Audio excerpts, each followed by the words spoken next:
He's journalist. Hello, Peter. Hey, President Trump. How you doing? I'm good. Thank you. Been pretty busy. Seems like it. Now it's Africa. First Europe, then the Middle East, now Africa. Great people with us.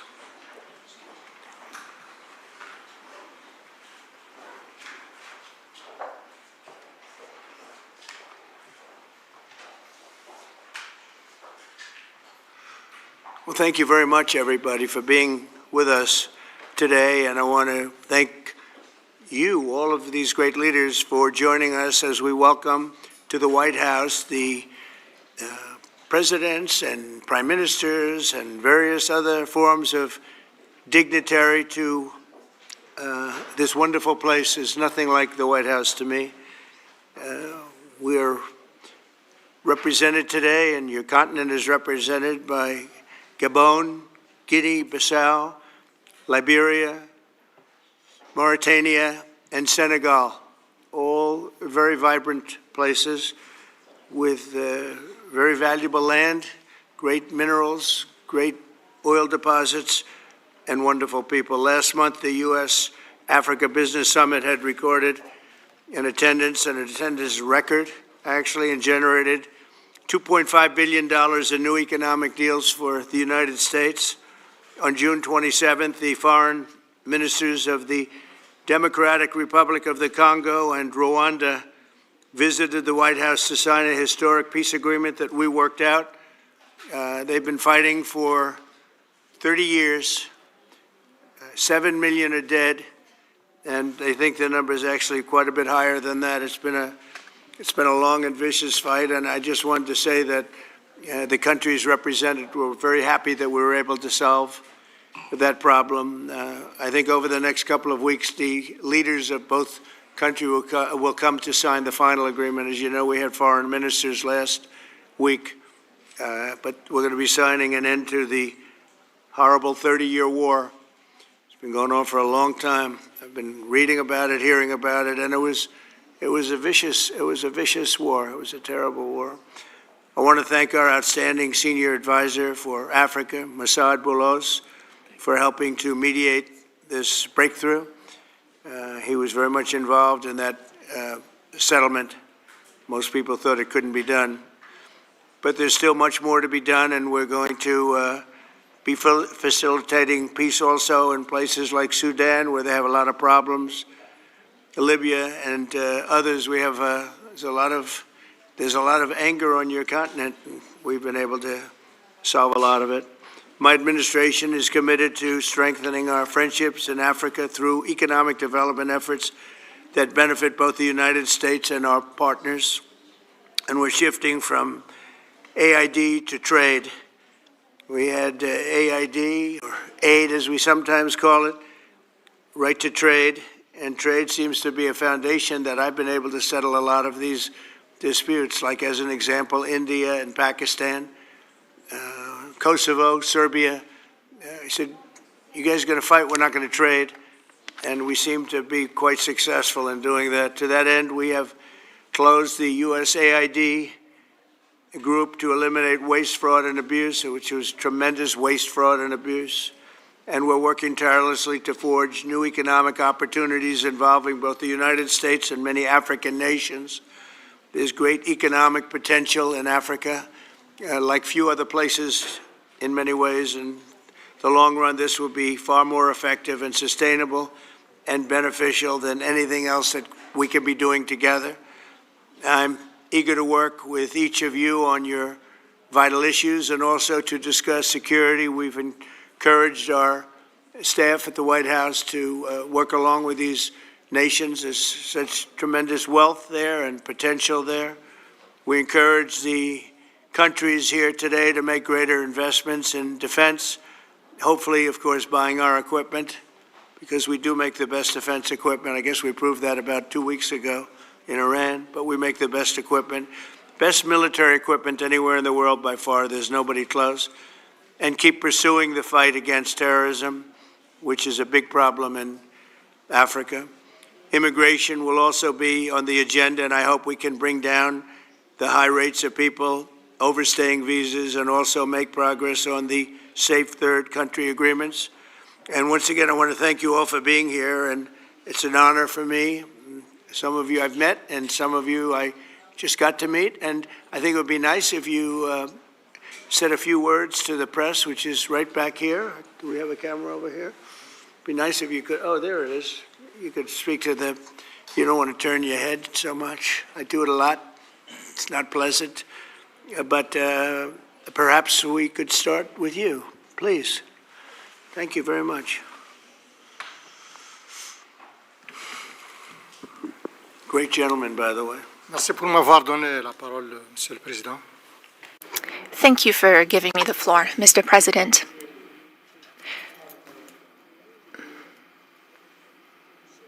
First of all,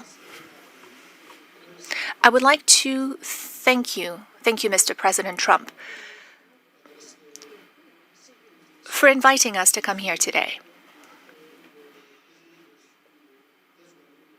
I'm President Ghazouani, President of the Islamic Republic of Mauritania.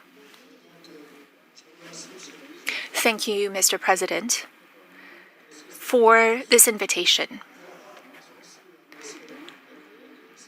and the invitation you sent to the other colleagues present here today. This is a very strong message from you, and we are receiving this message very well. This is a message of interest that you're sending to us, and it's a message that you're sending to the whole of Africa. All of this is generous on your part. We are receiving this, and we accept this message from you.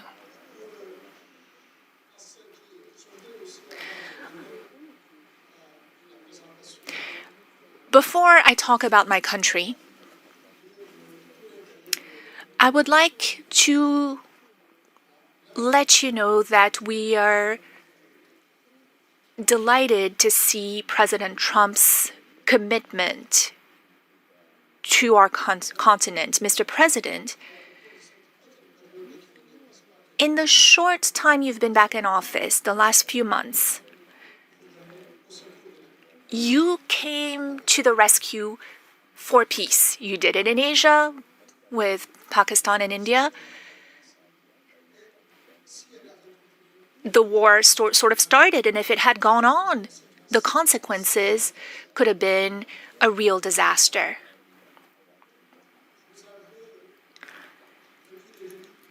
Since the beginning, you've been doing a great deal of work on the war in Europe, that is the conflict between Russia and Ukraine. You rushed to Africa to resolve a long-standing problem. Lots of efforts had been made by many heads of states, but your will made it possible for this agreement to be signed. And now, this conflict is behind us. You are currently working with a great deal of enthusiasm. And you're also working on the Middle East. You're paying a great deal of attention to the Middle East. We all know how far back this conflict goes. It is a conflict that is about 80 years old. 70 years, but it is also a war that has been raging for a year and a half. And you've also talked about the human toll. Many people have died in this conflict.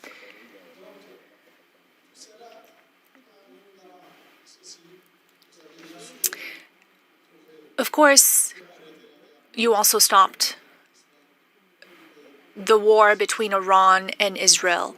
That could have been a real disaster for the region. It's a sensitive region to start with. Your work in favor of peace has been tremendous, and we are also very interested in supporting peace in the same way.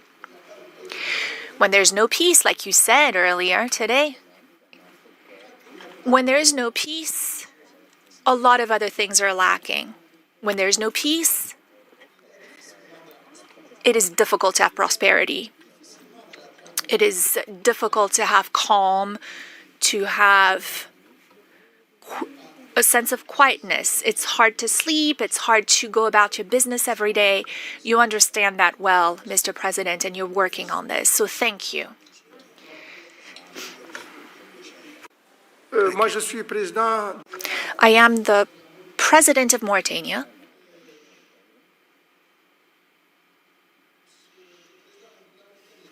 Mauritania is a small country.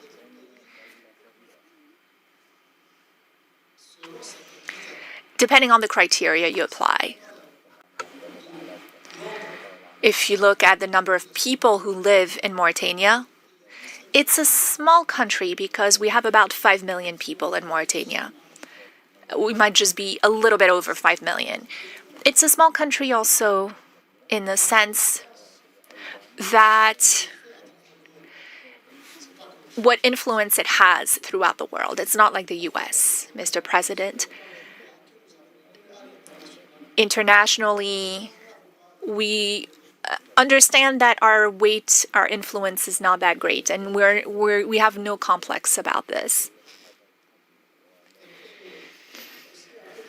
It's also a small country because of our level of prosperity. We're not a very prosperous country. We have many problems related to the well-being of our population.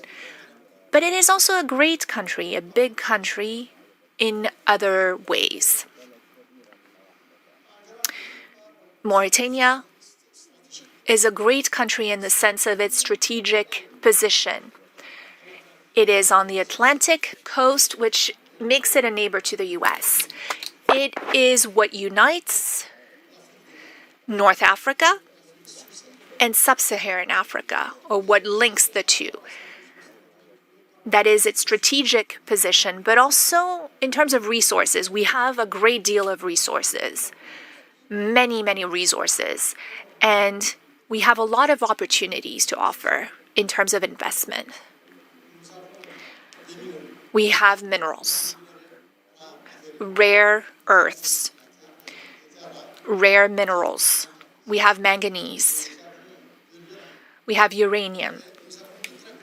And we have a good inclination that we have lithium and other minerals. We're the second largest producer for the last 60 years in Africa of iron ore. We produce a lot. And we have a lot of resources in our seawaters, so lots of fishing and whatnot. I don't want to spend too much time on this. But I appreciate it very much. I appreciate it. Maybe we're going to have to go a little bit quicker than this because we have a whole schedule. If I could just say it's, your name and your country would be great. Thank you, please. Muito obrigado, Sr. Presidente Trump, e sobretudo. Thank you, Mr. President, and for welcome everything. For us, it's the second time here to come as a guest. The first time we had that meeting in Guinea-Bissau, but I will not talk too much.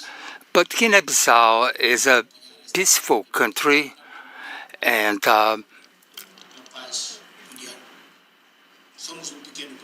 we are a small country, but we are a great state. Not a great state like the United States, but we are a great country as well. And to end,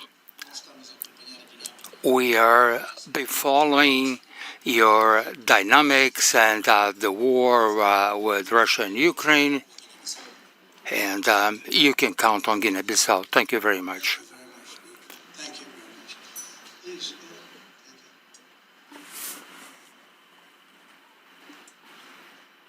Thank you, Mr. President. First, let me congratulate you for the recent celebration of your 249th anniversary. We did in Liberia at your embassy. Mr. President, we thank you for this opportunity to be here. Liberia is a longtime friend of the United States, and we believe in your policy of making America great again. And we also go a long way with you in your diplomacy that has to do with economic development and commercial friendship. Liberia has a lot of minerals, and one of the things we ask as good friends for a long time is the opportunity to do a survey of our minerals. And also we are committed to peace, and we've been very lucky within our region. We are a country that have had a series of democratic elections, and our country has been cooling down.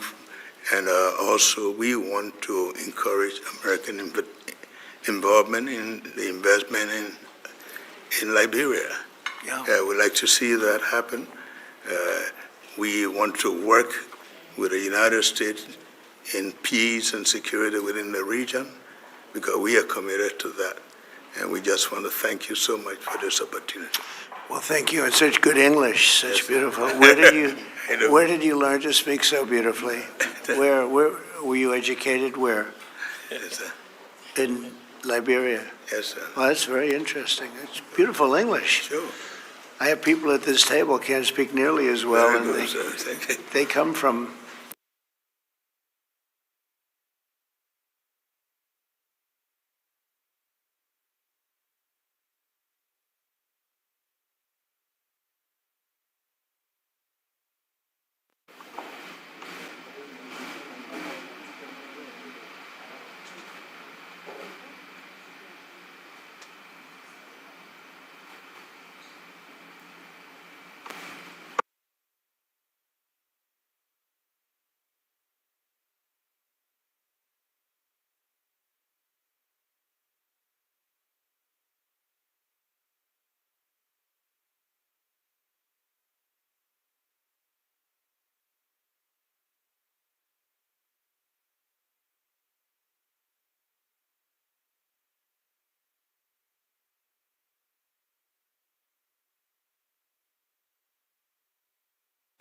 No microphone for the speaker. No interpretation. There's no microphone for the speaker.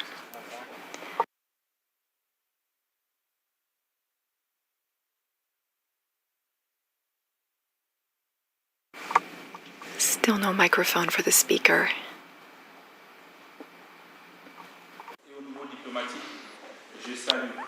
Could you turn that on?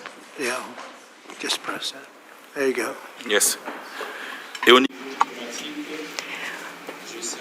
I would like to commend you, Mr. President, for the success you had in reaching a peace agreement between Rwanda and the DRC. Africa is a vast continent that has many problems, and we truly count on you for your assistance in Sudan and in the Sahel, because no investment can be made when there is a war. For investment, you need peace. The other heads of state who are here with me represent countries that are at peace, and that has been the case for some time. When we also have raw materials, minerals, rare earths. We are not poor countries. We are rich countries when it comes to raw materials, but we need partners to support us and help us develop those resources with win-win partnerships. That is our wish.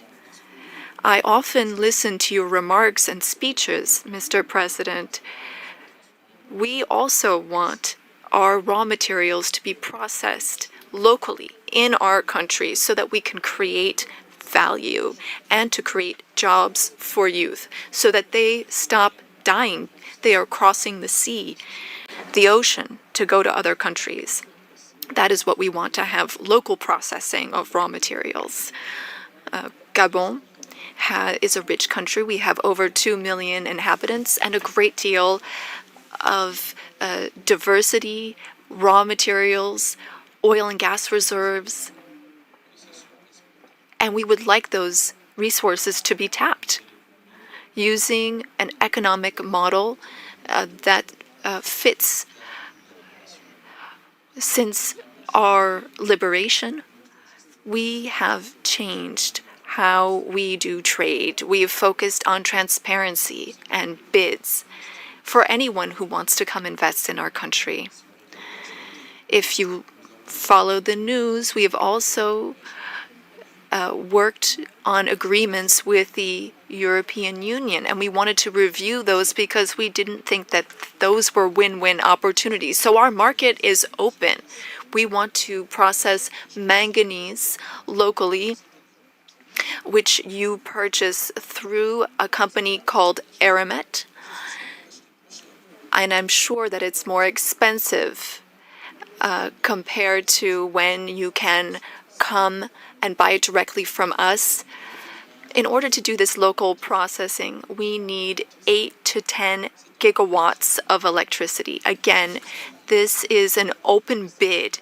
Any American company that wants to invest in electricity in Gabon is welcome to take advantage of that opportunity. Now, looking at defense, the Gulf of Guinea is an issue.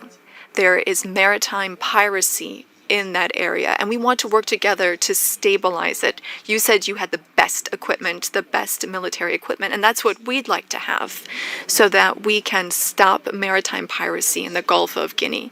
We can't do it alone. We need a reliable and strong partner that is committed and that takes real steps, real action. We also need to be pragmatic, and that's what you are. And I'm a general, and I am too. I'm pragmatic. I like it when things move quickly. Our country is free, open to one and all.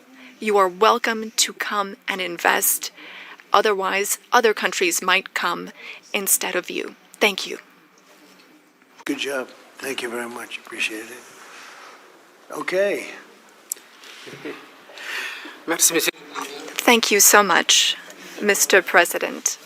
I would like to thank you for this invitation. It is an honor for us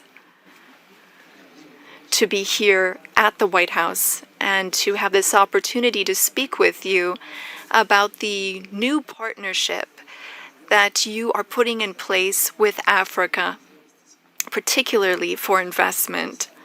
I also wanted to commend you for your commitment to peace throughout the world and the incredible diplomatic success that you had with the DRC, as my colleagues mentioned. You said that this put an end to a long war that claimed many lives, and thankfully, you were here to put an end to this 30-year war. I also wanted to express that Africa supports all efforts to bring back peace to Sudan, Libya, and in the Sahel. Mr. President, as you've seen, you can only do business when there is peace and security, and you build peace everywhere in the world so that there can be better investments. The entire world is grateful to you for this. Now, with respect to my country, Senegal, I've been president for some 15, 16 months now, and I want to reassure all American investors about our country's political stability and our favorable regulatory environment, which we are continuously improving upon in order to attract more investment. I wanted to speak about two projects that I think are an exceptional opportunity. I will speak about the U.S. Ecological Survey, which can help assess the potential of the minerals in our country. And thanks to American companies, we've been able to discover oil and gas. Some 950 billion cubic meters of gas that we can tap into in order to support our economy. And again, here we were able to do this with an American company. Another project I'd like to mention, and again, I would like to invite American investors to take part in this. It's for a digital city. We identified a space within the city of Dakar. It has a view of the sea. It's on some 40 hectares, and this is a great opportunity for American tech companies to come in and make Dakar a tech city open to Africa. I was wondering what your secret was for resolving all these complex crises, and I know you are a tremendous golf player. Golf requires concentration and precision, qualities that also make for a great leader. Senegal has exceptional opportunities to offer, including in the area of tourism. So perhaps an investment could be made in a golf course in Senegal. It would just be 6 hours by flight from New York, from Miami, from Europe, or from the Gulf, and that would be an opportunity for you to show off your skills on the golf course too. Thank you for your attention, sir. Nice. It's some way to show off my skills. It's a long trip to show off my skill, but that's really nice. And he's led a very interesting life. He looks like a very young person. He's a little older than he looks, but a fantastic job. He was treated very unfairly by his government, and he prevailed. And so congratulations on that. Really, congratulations. It was a great job. And you've all done a fantastic job. And so we'll be talking to you as we have the meal. Do you want to ask any questions, please? Where's my reporter from Africa? There you are. How are you? She's very famous in Africa, see?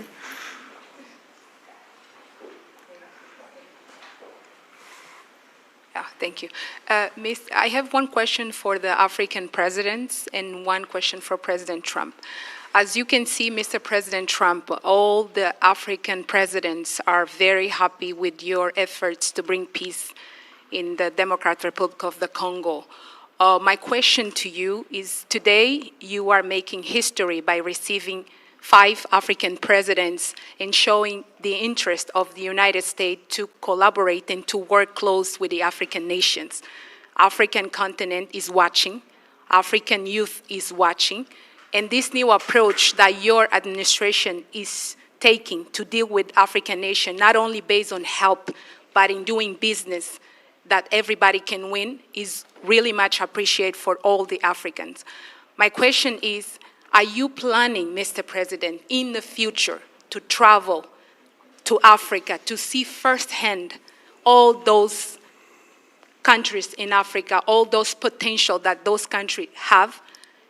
And for the African leaders, my question is, as you can see, President Trump is working to bring peace not only in Africa but also in the world. Are you all considering to nominate President Trump for a Nobel Prize Peace? That's a very nice reporter. I got to meet her 2 weeks ago when we had the Congo and Rwanda, and we had some other people up from Africa, and that was the first time. But that's very nice. I appreciate the questions. Very nice, actually. Would you like to, at some point I would like to go to Africa, absolutely. We're going to see what the schedule is, but at some point I would like to do that very much. Would you like to give a fast answer, please? Thank you very much. Microphone, please.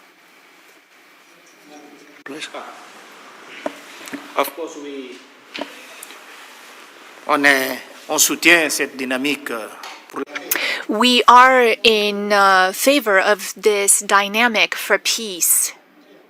We are very committed on peace. I am the first head of state who went to Russia and who went to Ukraine, both since the start of the war. I held the presidency of ECOWAS, and I went to see Mr. Putin. We spoke for 4 hours, and then I went to Ukraine. I spent 12 hours on a train to speak to President Zelensky.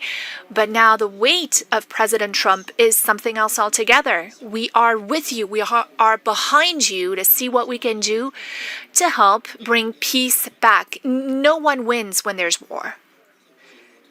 So you have our support so that we can bring peace back. Thank you. Thank you very much. Appreciate it. Go ahead, please. Thank you, Mr. President Trump. Thank you for your questions. A Nobel Peace Prize, while I don't see any problem with it, I think that President Trump deserves it for all the efforts that he's worked on. And he brought peace back in the SIAC region.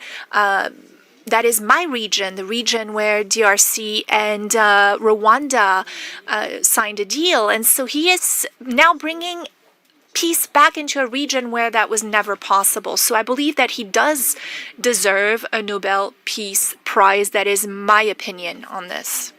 Well, thank you very much. Very nice. Thank you. I didn't know I'd be treated this nicely. This is great. We could do this all day long. Thank you very much. Please, go ahead. Mr. President, I believe that we have to continue to support America in the strength to be able to bring about peace in the world. America is a melting point and also a country that we all look forward to. And I want to encourage you, because without peace, we cannot have a world to live in. And we stand with you on that. That's right. Thank you. Well said. Please. Thank you, Mr. President, and thank you for your question. Very important question indeed. Forgive me for saying this, but unfortunately, I don't really understand. I don't know how things work when it comes to Nobel Prizes, but I can guarantee you that Mauritania would never be opposed to President Trump receiving a Nobel Peace Prize, because he's already working very hard in favor of peace throughout the world, with no distinction, no regard to what continent it's on, and he's working on areas where there are tensions everywhere, and he's committed towards peace, and our world needs more peace. Thank you. Very much. Thank you. Thank you very much. The jury will decide. It's not a matter of voting amongst our countries, but what is for sure is that the results and the work has been done in such a short amount of time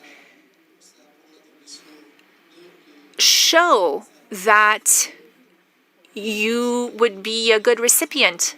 And I'm sure that the jury sees that, and the rest of the world sees it as well and understands it. When the time comes, I think everyone will see that it is a deserved prize. Congratulations on what you've done so far. If we took a poll, I think you would be very far ahead in those polls. It's very nice. All of you, thank you very much. I appreciate it. Peter? Thank you, President Trump. James Comey and John Brennan, now under criminal investigation related to the Trump-Russia probe. Do you want to see these two guys behind bars? Well, I know nothing about it other than what I read today, but I will tell you, I think they're very dishonest people. I think they're crooked as hell, and maybe they have to pay a price for that. I believe they are truly bad people and dishonest people, so whatever happens, happens. And now, a few weeks after the strikes that you ordered on the nuclear facilities in Iran, there is an Iranian official who says you, President Trump, have done something that he can no longer sunbathe in Mar-a-Lago. As you lie there with your stomach to the sun, a small drone might hit you in the navel. It's very simple.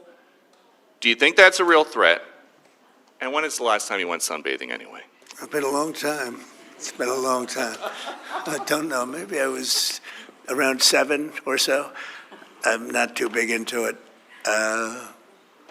Yeah, I guess it's a threat. I'm not sure it's a threat, actually, but perhaps it is. And on one other subject, two Democratic senators now, Cory Booker and Alex Padilla, have a new bill out. They want to require CBP and ICE officers to have legible IDs, and they don't want CBP or ICE officers covering their faces. Would you ever sign that? Well, they wouldn't be saying that if they didn't hate our country, and they obviously do. I'm surprised that they would do it, knowing a little bit about them. I don't know them well, but these officers are doing a tremendous job. They're great patriots. If you expose them because of, statements like have been made by Democrats and others on the left, usually, mostly, I think probably exclusively, you put them in great danger, tremendous danger. And it's sort of funny when people picket in front of Columbia, in front of Harvard, and they have masks on, more than masks. I mean, you can't see anything. Nobody complains about that. But when a patriot who works for ICE or Border Patrol puts a mask on so that they won't recognize him and his family, so they can lead a little bit of a normal life after having worked so hard and so dangerously, there's a problem with that. So they have this is the problem with the Democrats. They have a lot of bad things going on in their heads. They've really become they've lost their confidence, number one, and they've become somewhat deranged.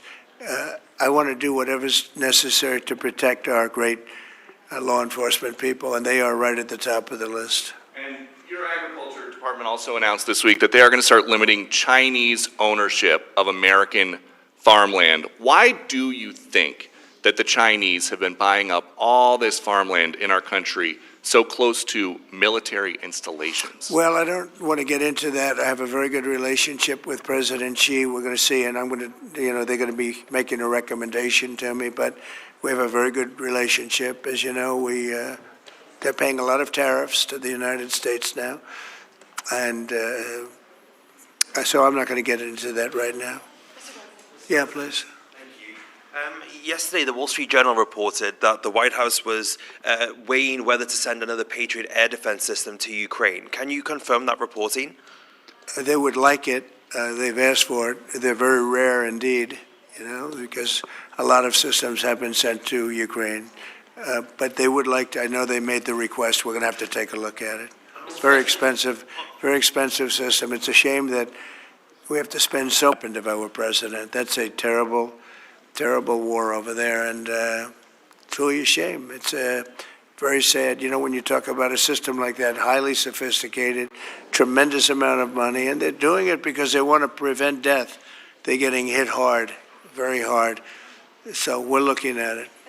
Also on Russia. Yesterday, sir, as well, Ukraine was hit by over 700 drones sent by Russia last night. What's your response to that attack? Well, I've been sort of letting people know I'm not happy about what's going on. It's a war that should have never happened. It should not happen now. They're losing.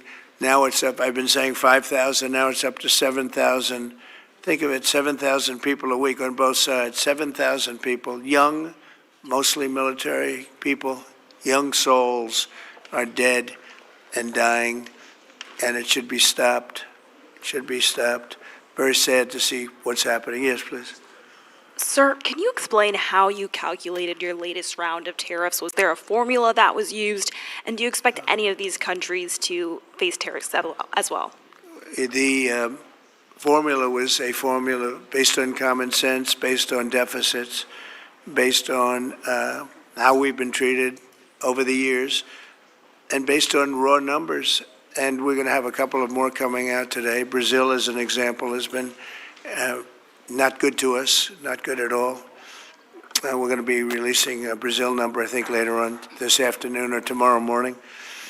but they're based on very substantial facts and also past history.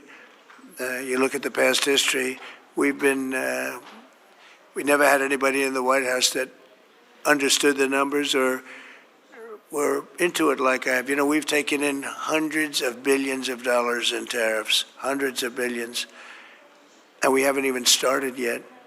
And it's going to be a great thing for our country. I think it's going to be a fair thing for the world. And we really haven't had too many complaints because I'm keeping them at a very low number, very conservative, as you would say, number. And we haven't had, I'm sure they will be complaining at certain points, but we haven't had complaints. We've been treated very unfairly by both friend and foe. And friend has treated us very badly. It's not even believable that for so many years, you know, I was using tariffs in my first administration. We had the most successful financially administration that there's ever been. This is going to be much better.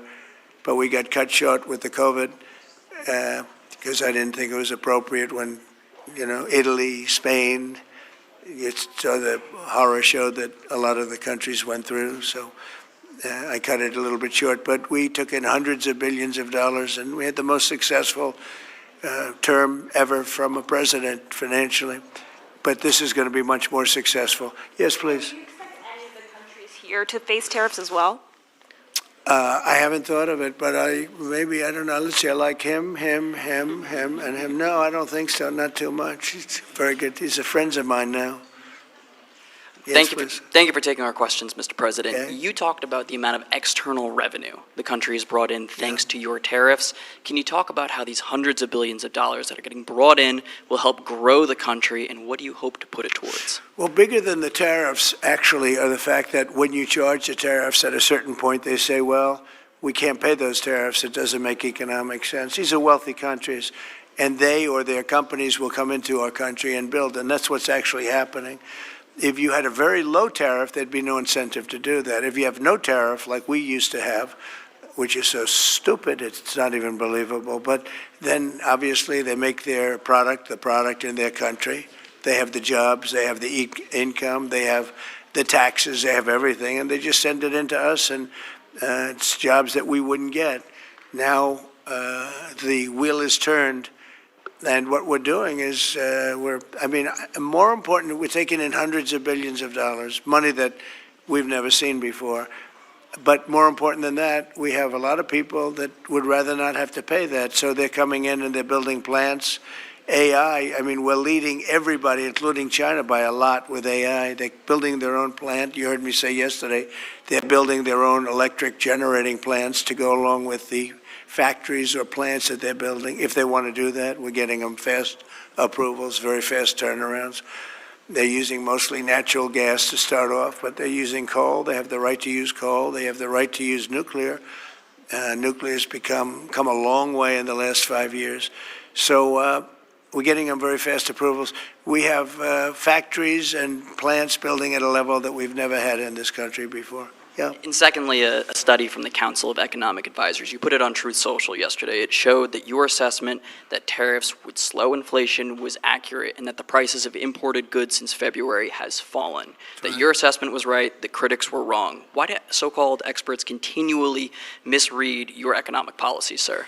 Well, it's not the experts. It's the fake news and a combination of that and the Democrats. I saw an ad on television today on Fox, and it was some ad about, Trump has raised costs. It's the opposite. I actually put out a statement. I brought down costs. I brought down the cost of groceries. I brought down the cost of energy, tremendously groceries.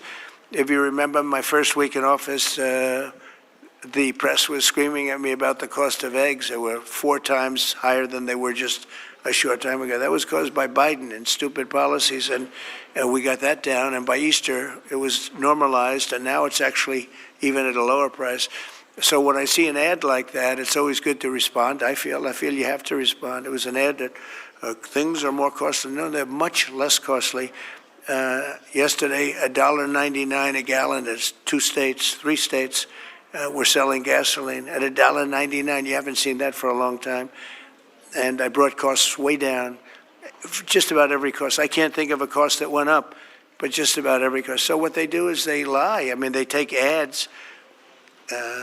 You'd almost think that the advertising station would stop it because they know it's wrong. It's such a lie. All you can do is say it's a lie and explain it. I guess I have the ability to explain it at conferences like this, so I like to take advantage of it and do it. But costs are substantially down under the Trump administration.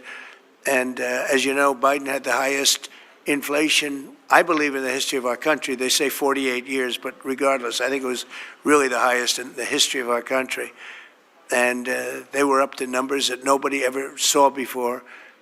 And we have inflation now totally under control. We have a Fed chairman that, if he was doing his job properly, would lower interest rates. But we're bullying through even that. We're doing so well, it's not having that kind of an impact on us. But you want to see a rocket ship? We should have the lowest interest rates, because without us, there's nothing. And we have a strong country now, and we're taking in a lot of money. And other countries aren't even complaining. They got away with murder. They took advantage of a lot of very stupid people that sat in the seat, very stupid people, or people that didn't understand business or something was going on. But hard to believe that they got away with it for so many years. But now, and I'm treating them very fairly. Again, we have countries with tremendous deficits with us, where we have, where we essentially lose a lot of money. And we are changing that around very rapidly, and I think it's about time somebody did it. Sir, President? Yeah, please. Sir, yesterday you said that you were not sure who ordered the munitions halted to Ukraine. Have you since been able to figure that out? Well, I haven't thought about it because we're looking at Ukraine right now and munitions, but I have not gone into it. What does it say that such a big decision could be made inside your government without you knowing? I would know. If a decision was made, I will know. I'll be the first to know. In fact, most likely I'd give the order, but I haven't done that yet. Yeah, please. Can I ask how your meeting with Netanyahu went over the last couple of days, and how realistic do you think a ceasefire is this week? Well, we're talking about Gaza for the most part. I think we have a chance this week or next week. Not definitely. There's nothing definite about war and Gaza and all of the other places that we all deal with so much, but there's a very good chance that we'll have a settlement, an agreement of some kind this week, and maybe next week if not. The African Growth and Opportunity Act, which is foreign countries having access to the U.S. market, that's due to expire in September. Are you hoping to extend that beyond it? Well, we'll take a look at that. Yes, please. Thank you. That's up to Congress to take a first crack at. We know that program's been in place for about 20 years, and at the end result of that, we see a lot of other countries operating in Africa. We still see a lot of tariff and non-tariff barriers in Africa. So I think any discussion about that act would also have to think about how we address those kinds of barriers. Yeah, Peter. President Trump, in Alvarado, Texas, a few days ago, 10 people wearing all black allegedly set off fireworks outside an ICE office to lure the officers out so they could ambush them, shoot at them. They had guns and vests and two-way radios. Do you think that this was an isolated incident, or do you think there's a national threat of a left-wing militia that is targeting ICE and CBP? Well, I think you have some very stupid people in the left who have some money that are making it available to these people, because you look at the guns they had, they were brand new. You look at even the clothing they were wearing, it looked like it just came out of some military shop. So you have some very stupid people that if anything ever happened, they'd be the first to go. They don't understand that. They'd be the first to go. They'd be the first ones hit. But there is money being put behind people. When you look at the weapons they have, the newness of the weapons, rifles that just came out and they have the latest model. So there's something going on, and we'll get to the bottom of it. And what do you think the penalty should be for these people who are, if they are found guilty, for people Very who stiff. shoot at ICE officers? Very, very stiff. Very stiff. A long time in jail, a long time. And one got hit yesterday in the neck, and he fortunately is going to be okay, but he got hit yesterday in the neck. No good. And what would you think if I read you a quote from a lawmaker who says about ICE to abolish it, to treat them as criminals or anything that is inappropriate and outrageous. And I told you that that was Democrat John Fetterman. Well, it's, by the way, I assume when you read that, because you paused in the middle, you're going to have to read that again without the pause. Could you read that again, please? To abolish it, to treat them as criminals or anything that's inappropriate and outrageous. So he's saying that to treat the people that did the shooting is... Oh, okay, good, because the way you read it, it really was the opposite. But that's okay. That's all right. I think that's what he meant. No, the new John Fetterman is exactly what you said. He's right. He's right. And we have to protect our police officers, and we will. And we have been, if you saw the stats released by the FBI the other day, the murder rate's way down, the lowest it's been in a long time. And that took place over the last 6 months. For the last 6 months, murder, it's a hell of a subject to have to talk about, but murder is way down at almost getting to be modern day records. So that's despite the fact that we have a lot of people that came into the country that shouldn't be here. Mr. President? Yes, please. So two questions, one on tariffs, the other on the IRS. Yeah. On tariffs, China is reportedly softening their impact on U.S. tariffs in Africa, announcing last month that they would halt charges on imports for nearly all of its African partners. Good. Does this move by China influence your thinking, your approach to tariffs on the continent? Well, we treat Africa great in many different ways, including with tariffs. But, parts of Africa charge us tremendous tariffs, as you know. And they're going to be dropping those tariffs. They've already informed me they're going to be dropping those tariffs. But we treat Africa far better than China or anybody else, anyplace else. Yeah. And on the IRS says that churches can now endorse political candidates.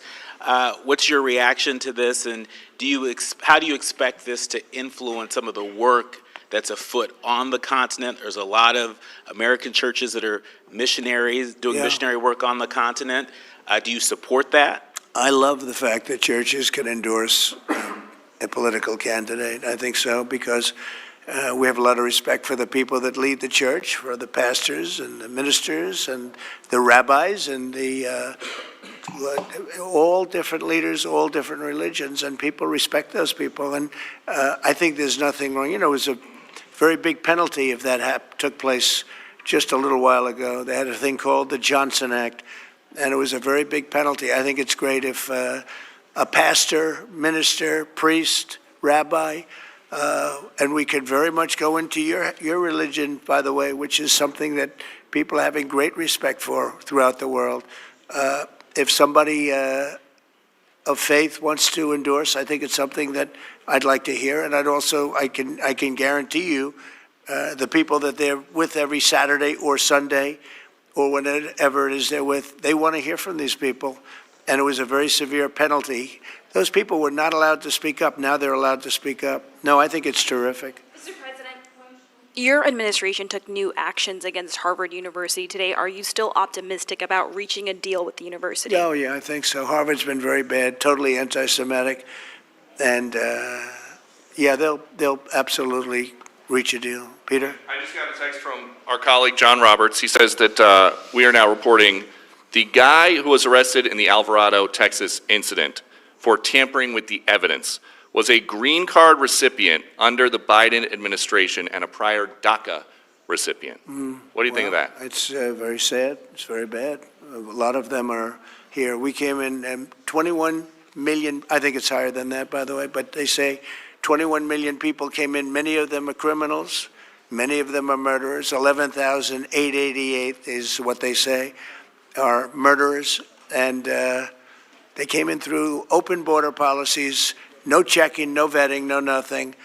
And we have a lot of that. And despite that, we have crime down, which is pretty amazing. And this is a And long say hello meeting, to so John. Say hello to John Roberts. I will. I'm sure he's watching this right now. A lot of news has broken since we've been in here. Axios says a secret White House meeting between Steve Witkoff, Ron Dermer, and a Qatari envoy on Tuesday led to significant progress in the negotiations over the Gaza hostage and ceasefire deal. What can you tell us about this It's secret very meeting? possible. I will tell you, we're getting very close to a deal. I don't know if it's secret or not secret, but it doesn't matter to me. Secret's fine if it gets us to where we want to be. We want to have a ceasefire. We want to have peace. We want to get the hostages back. And I think we're close to doing it. Okay? Thank you all very much. Thank you very much.